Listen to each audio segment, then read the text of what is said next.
Hi, this is Marie, and what we're doing today is we're going to look at a couple of ways to do some postures that people have been asking about.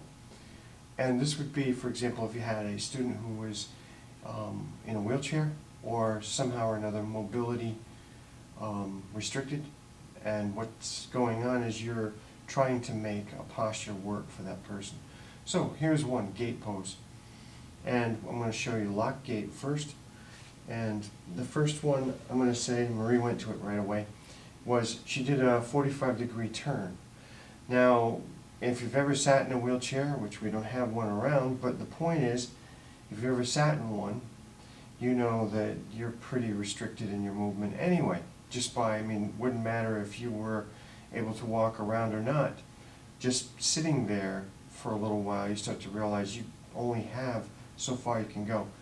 One thing I want to mention to teachers, and that is, do not expect your student to fit some kind of a cookie cutter alignment that you have prearranged in your mind. It depends on the student, and it depends also on the way the chair is made.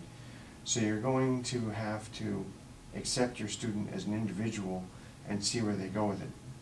The first one I'm going to ask you to do is the lock gate. So you're going to extend your left leg out. Yep. So she's got this leg here bent and this other one straight. And what she's going to do is bring her right arm over the top, somewhere about a 45-degree line and a little bit of a lean in. And you could reach a little bit. Yep. And so this is an approximation of a gate pose.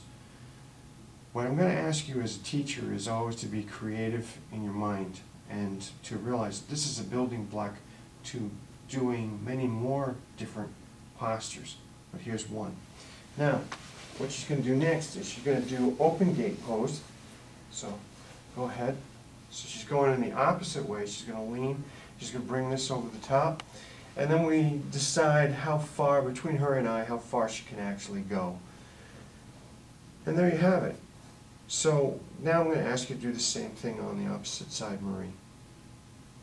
So she's going to show us lock gate first. She did the 45-degree turn in the seat. And now, here she goes, she's going to extend over the top this way. Yep. So, the point is, you want to work with the students, get them there approximately, and be forgiving of the way people's bodies work. Okay, go the opposite way.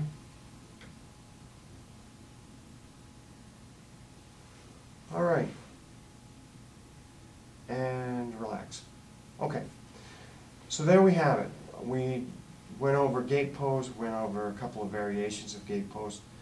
My point is to make it so that whatever you do, you work with a student with within their own limitations, and you see what you can do between the two of you to get it your best.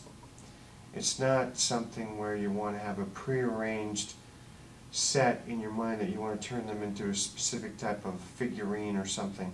So I'm asking you to always, whatever you do, be patient and compassionate. And I'm asking that also as well of the person who's sitting in the wheelchair, because I can appreciate your position as well.